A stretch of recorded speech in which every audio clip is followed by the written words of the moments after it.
है। नौकरी मिलेगी तो क्या होगा, बदन पे सूट होगा, पाँव पे बूट होगा, हाथों पे गोरी का हाथ होगा। से आपको सहूलियतें मिलेंगी, सैलरी मिलेगा, पैसा मिलेगा, मकान मिलेगा और सम्मान मिलेगा। 4 टाइप के सरकारी नौकरी होते हैं, मैं आप लोगों को बताता हूँ एक एक करके। एक 4th class, 3rd class, 2nd class and last 1st class. तो फर्स्ट क्लास में जो IAS IPS होते हैं, सेकंड क्लास में फर्स्ट क्लास में IAS IPS जिलाधिकारी और जितने बड़े बड़े अधिकारी होते हैं। सेकंड क्लास में जितने भी उनसे छोटे और ठीक ठाक अधिकारी होते हैं, वो जो ब्लॉक लेवल वगैरह के अधिकारी होते हैं, जो से ये सब, और दूसरे जो प्लांट में भी मैनेजर दूसरी दुनिया भर के होते हैं।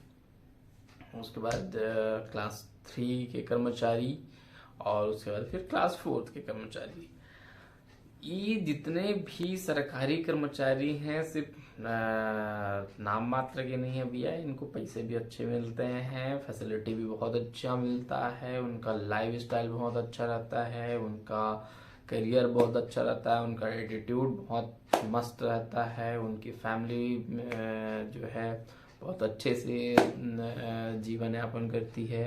जीवन यापन नहीं, जीदा आलीशान जिंदगी जीते हैं और बहुत अच्छे से रहते हैं।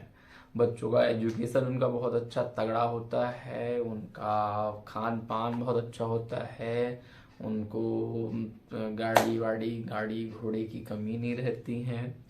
तो ये सब जो फायदे जो है सरकारी कर्मचारियों को होता है। और ये क्लास के हिसाब से क्लास 4, क्लास 3, क्लास 1, क्लास 2 ये अलग अलग डिफरेंट हो जाता है। जैसे क्लास 4 है तो वो उसके पास छोटी गाड़ी रहेगी, क्लास 3 उससे बड़ा गाड़ी रहेगा, क्लास 4 सेकंड है तो उससे और बड़ी गाड़ी रहेगी, और क्लास 1 है तो और बड़ी गाड़ी रहेगी। इसी प्रकार से सरकारी आवास भी होता है, F type, G type, S type, I type. तो इसी प्रकार से पद के हिसाब से आपको सहूलियतें मिलेंगी, सैलरी मिलेगा, पैसा मिलेगा, मकान मिलेगा और सम्मान मिलेगा पद के हिसाब से। और इसी के हिसाब से पद के अनुरूप ही जिम्मेदारियां होती हैं। नौकरी के लिए सिर्फ आपको पढ़ाई करना है, अच्छे से पढ़ाई करिए, अच्छे से मेहनत कीजिए, सरकारी नौकरी लीजिए, आपका लाइफ स्टाइल अच्छा हो जाएगा। सरकारी नौकरी में आने के बाद और क्या क्या मिलता है इसके बारे में भी मैं बताऊं। सबसे पहले तो आपको टाइम से सैलरी मिलेगा, 1 तारीख को आपकी सैलरी आपके जेब में रहेगी। दूसरा, आपको इसमें छुट्टी का प्रावधान रहता है, बहुत सारे CL, EL, मेडिकल लीव और एजुकेशनल लीव, संतान पालन, प्रसूति अवकाश, दुनिया भर का अवकाश सरकारी नौकरी में। आवास मिलता है, जहां मैं फूड वीडियो शूट कर रहा हूँ, ये मेरा सरकारी आवास है क्योंकि मैं सरकारी कर्मचारी हूँ। तो आवास मिलता है, आवास नहीं मिला है तो HRA मिलेगा, हाउस रेंट अलाउंस। DA मिलता है, महंगाई भत्ता जिसको बोलते हैं, वो सारा सरकार को हम लड़ झगड़ के बढ़ाते रहते हैं, सरकार भी बढ़ाती रहती है। उसके बाद TA मिलता है, कहीं आना जाना है तो हमें TA मिलेगा, आने जाने के लिए ट्रेवलिंग अलाउंस।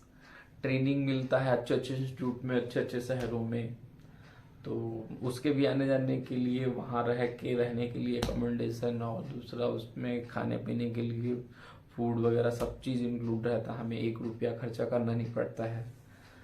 हमें जो है रिटायरमेंट के बाद, रिटायरमेंट से पहले जो हमें प्रमोशन का प्रावधान रहता है। अगर प्रमोशन नहीं हो पा रहा है तो समयमान वेतनमान का प्रावधान रहता है। हर 10 साल में हमारा समयमान वेतनमान के हिसाब से ग्रेड पे बढ़ जाता है।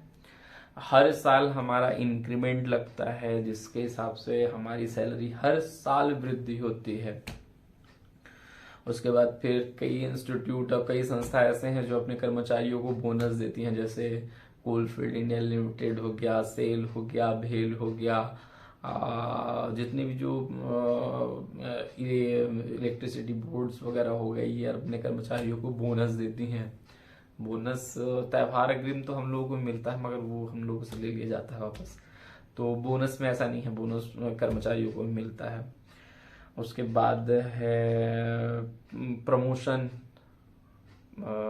किसी संस्था में आप लंबे समय से काम कर रहे हैं तो प्रमोशन मिलेगा। प्रमोशन के हिसाब से आपकी जिम्मेदारियां बदल जाएंगी, आपकी सैलरी बदल जाएगी, आपकी लाइफ स्टाइल बदल जाएगी। उसकी इन सब के बीच और सेंटर में है सामाजिक मान सम्मान और इज्जत। अगर किसी के पास सरकारी नौकरी है और वो शादीशुदा नहीं है तो उसको गजब का मान सम्मान मिलता है, आप सब समझ सकते हैं। और कहीं भी जाएं तो उनका अलग से ट्रीटमेंट होता है।